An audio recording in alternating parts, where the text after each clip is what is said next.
শিক্ষা প্রতিষ্ঠান অনিয়মিত প্রথমেই দাপ্তরিক অনিয়মের বাইরে হচ্ছে যে প্রতিষ্ঠানগুলোতে ক্লাস ঠিক মতো হয় না। ক্লাস শুরু হওয়া এবং শেষ হওয়ার সময় যেটা প্রত্যেকটি শিক্ষা প্রতিষ্ঠানে ভিন্ন ভিন্ন, কেউ 3টার দিকে ক্লাস শেষ করে, কেউ 1:30 শেষ করে, কেউ 12টায় শেষ করে, কেউ 2টায় শেষ করে। মানে স্পেসিফিক কোনো সময় নেই। কোচিং বাণিজ্য তো আছে, সেই সাথে টিচাররা ক্লাসে এসে অ্যাটেন্ডেন্স দিয়ে যে বাজারে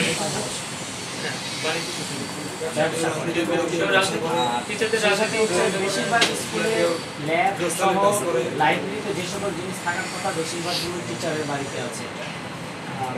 আমরা প্রমাণ পেয়েছি বেশ কয়েকটা প্রতিষ্ঠানের বেঞ্চ বাইরে নিয়ে যে কোচিংয়ের কাজে ব্যবহার হচ্ছে, ল্যাপটপ বাইরে আছে। সবথেকে অনিয়ম যেটা সেটা তো হচ্ছে নিয়োগটা। প্রত্যেকটা প্রতিষ্ঠানের কমিটিগুলোতে ইতিমধ্যে আপনার কাছে এসেছে এরকম বেশি, অনেকেই আবার জানাতে ভয় পাচ্ছে যে অর্থনৈতিক লেনদেন করেছে উভয় পক্ষে, এই জন্য আবার এখানে রাজনৈতিক একটা বিষয় আছে যে আপনার কাছে অভিযোগ দিলে তার হচ্ছে সমস্যা বা কোনো কিছু হবে। এই বিষয়গুলো নিয়ে আমরা চাই কমিটি গঠন বা নিয়োগের যে বিষয়গুলো সেগুলো স্বচ্ছ হতে হবে। কমিটি চাইলে যে কাউকে যাতে নিয়োগ না দিতে পারে এটার একটা স্বচ্ছ, আমরা চাই আপনার অধীনে বা একটা আপনার টিম গঠন হবে, যে টিম স্বচ্ছতার মধ্য দিয়ে নিয়োগ হবে। পরীক্ষা হবে, ভাইভা হবে, তাদের মার্কশিট যাচাই বাছাই করা হবে।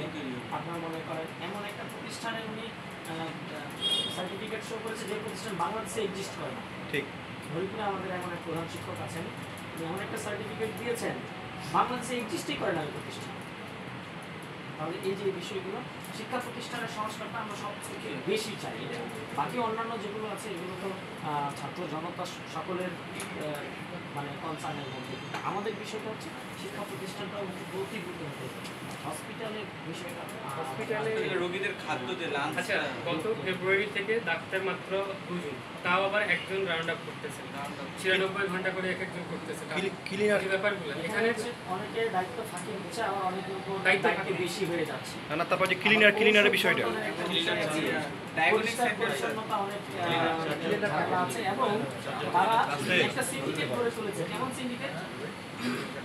রোগী যেই আসুক বলছে যাবো টেস্ট করে আসুন। হ্যাঁ, এই যে কমিশনও বলে যে আপনাকে 15% কমিশন, আসলে সরাসরি শুধু যে রেফার করবে সে 15% কমিশন পাবে। তার উপর আবার হচ্ছে আরো অন্যান্যদেরও কমিশন আছে এই জায়গায়। তো এই বিষয়গুলো হচ্ছে একটু গুরুত্বের সাথে দেখতে হবে।